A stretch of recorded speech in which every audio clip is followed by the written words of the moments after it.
Hi everyone, welcome back to my channel where we're making beautiful things.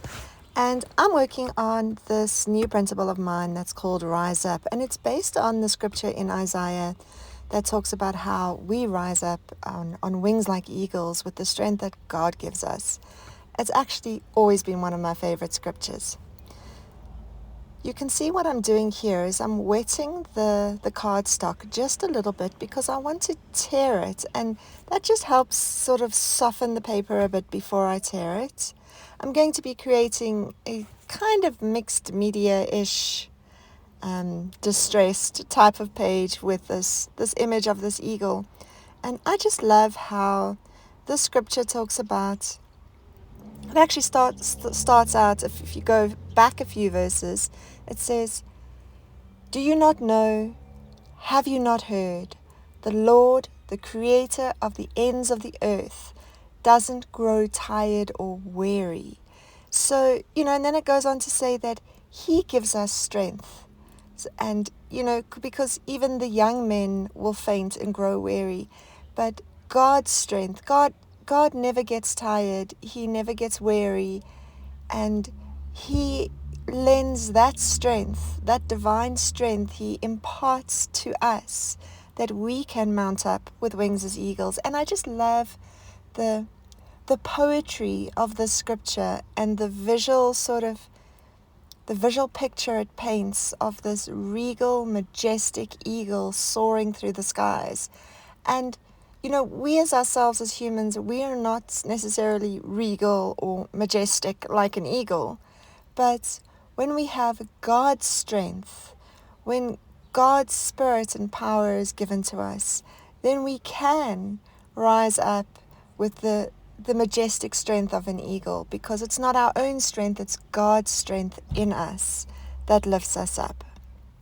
So I did prepare this page with a layer of clear gesso first, and then after I stuck down my torn piece of printable, I added some more clear gesso over that. This just helps almost blend it into the page. Then I'm grabbing some watercolor paints, and this is quite a big fluffy watercolor brush, and this specific watercolor brush holds a lot of water. And I've chosen this brush deliberately because I want the watercolor to really pool and collect on the page so that I can create this wash of intense sort of color on the page. So you can see I'm using a lot of water, which is why I prepped the page with gesso first, because these the illustrating Bibles, they are absolutely lovely, but they're not crazy about water. These pages don't like using a lot of water. So if you don't prep the page with clear gesso first, and then you use a very watery product like I'm doing now with the watercolor, you can see how the water is running across the page. It's very wet. And I want that effect, but to protect the page and to protect the writing and whatever's on the other side, I needed to use a clear gesso first. So don't try this on your page without putting clear gesso first. You can definitely use watercolor on your page without gesso, as long as you're not making it very wet. But if you're using this technique where you see I'm letting the paint run and pull together, then you definitely need the gesso. You can see my color choices. I'm sort of picking colors straight out of the printable. I'm kind of sort of copying the colors that I see in the printable onto the rest of the page, because at the end of the day I want this picture to look like it's disappearing into the page, like it's a part of the page and not really so much just stuck onto the page. Now, when I was filming this, we were load shedding. If you're not familiar with load shedding in South Africa, it just means we have turns with electricity. It's a long story, don't ask, but I had to let it dry the old-fashioned way. I put it out in the sun and let it dry. But the next step is to take some white gesso, or you could use white acrylic paint, and you can see how I dry brush it on. So now my brush is dry, not wet. And again, just those rough strokes start blending the picture and the background together to create one image.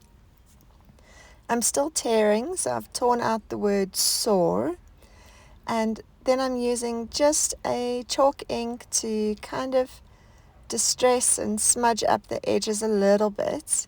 I'm also going to grab some washi tape and create sort of almost a mini washi wall where I can stick this word on. And you can use any washi for this. But again, it's sort of blending into choosing colors that blend into the page. And then I'm just putting them roughly across the page. I'm going to be sticking the word over it, but it just creates sort of almost like a backdrop, something that stands out against the picture in the background a little, so that when I put the word down, the word stands out as well. And I like this word soar because just the word itself, it just conjures up these images of effortlessness, of ease, of being high up and free. And these are all the things that when we lean on God for strength, this is how it is for us. It's effortless. He lifts us up. And, that's what His Spirit does for us. So more fussy cutting and more tearing. I want to add the words rise up. And I think I might just layer them a little so that I just have this visual reminder of what the Spirit of the Lord, what His strength can do for us. This glue I'm using, the Tombow glue in South Africa, is not, it's like just not available anymore. So I'm using an ordinary craft glue, very similar to Bostik. It's that sort of clear glue, and it works perfectly. It's actually, I have to admit, I don't really miss Tombow glue because I was always making such a mess with it. So I'm quite happy to use this one. Just to get my word to stand out a little bit, I'm using some sticky foam just to lift it up off this page. So we create those sort of layers between the rise up and the soar. And then putting the sketched eagle in as well. So you can see how all the different layers are starting to blend in together, so they start to look like one page or one picture as opposed to different elements. This is the Distress Oxide crayons, and I love using these because they're just so intense and so pigmented. But again, if you haven't prepped your page with gesso and you use the Distress Oxide, it will bleed through your page. So don't use the Distress Oxide if you haven't. Well, if you're going to wet the Distress Oxide. If you use it dry, it's fine. But the moment you activate it with water, it will bleed through the page if you haven't first prepped the page with gesso. You'll also notice that when you use gesso, it does actually change the way the products behave on the paper. So you will definitely see that your gelatos, your watercolor paints, your coloring pencils, whatever medium you like to work with, I would recommend practicing on some scrap paper first that you've prepped with gesso so that you can get a feel for how it works on top of gesso, because it works differently on top of gesso than what it does on normal paper, on plain paper that hasn't been gessoed.